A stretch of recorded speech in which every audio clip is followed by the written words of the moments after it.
कल्याणवृष्टिभिरिवामृतपूरिताभिः लक्ष्मी स्वयं वरणमङ्गलदीपिकाभिः सेवाभिरम्ब तव पादसरोजमूले नाकारि किं मनसि भाग्यवताञ्जनानाम्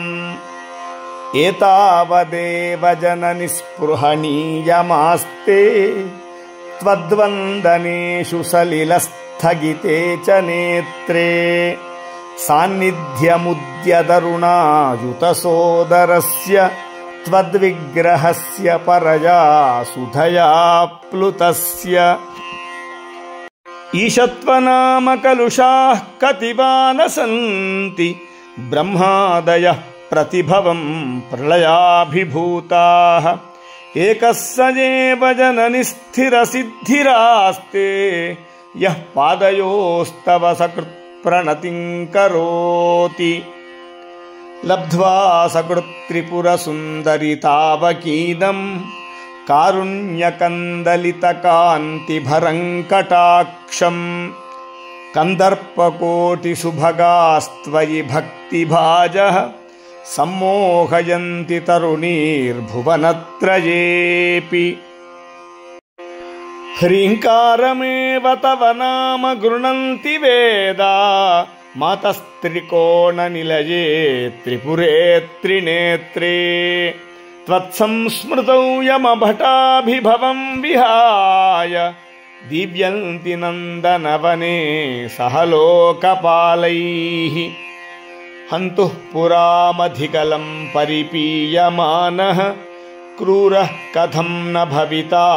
गरलस्य वेगः नाश्वासनाय यदि मातरिदं तवार्धं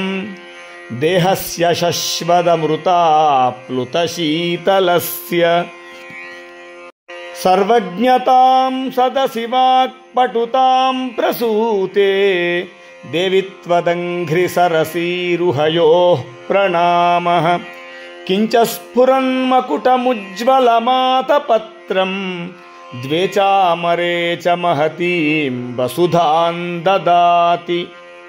कल्पद्रुमैरभिमतप्रतिपादनेषु कारुण्यवारिधिभिरम्भभवात्कटाक्षैः आलोकयत्त्रिपुरसुन्दरिमामनाथं त्वय्येव भक्तिभरितं त्वयि बद्धतृष्णम् हन्तेतरेष्वपि मनांसि निधाय चान्ये भक्तिं वहन्ति किल पामरदैवतेषु त्वामेव देवि मनसा समनुस्मरामि त्वामेव नौमि शरणं जननि त्वमेव लक्ष्येषु तत्स्वपि कटाक्षनिरीक्षणानाम् आलोकयत्त्रिपुरसुन्दरिमां कदाचित् नूनं मया तु सदृशः करुणैकपात्रं जातो जनिष्यति जनो न च जायते वा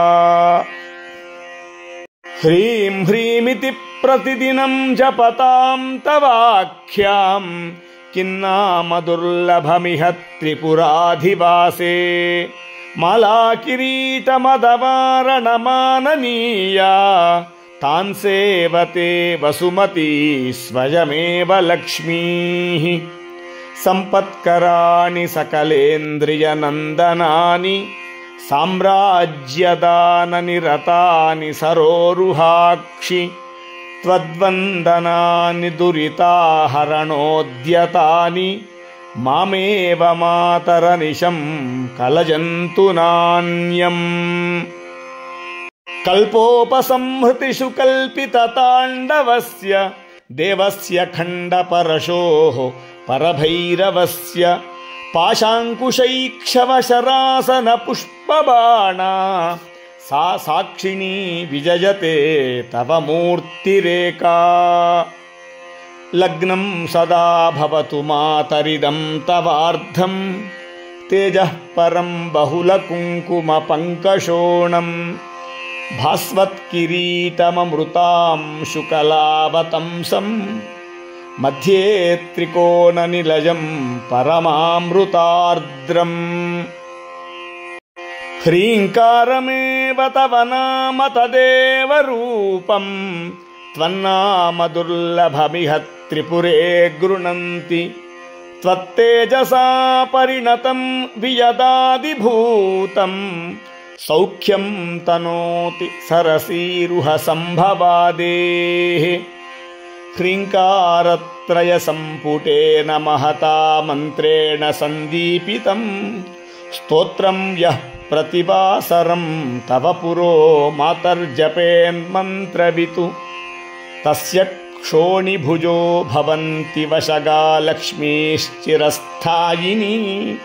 वाणी निर्मलसूक्तिभारभारिता जागर्ति दीर्घं वयः श्रीमत्परमहंसपरिव्राजकाचार्यस्य श्रीगोविन्दभगवत्पूज्यपादशिष्यस्य श्रीमच्छङ्करभगवतः कृतौ कल्याणवृष्टिस्तवः।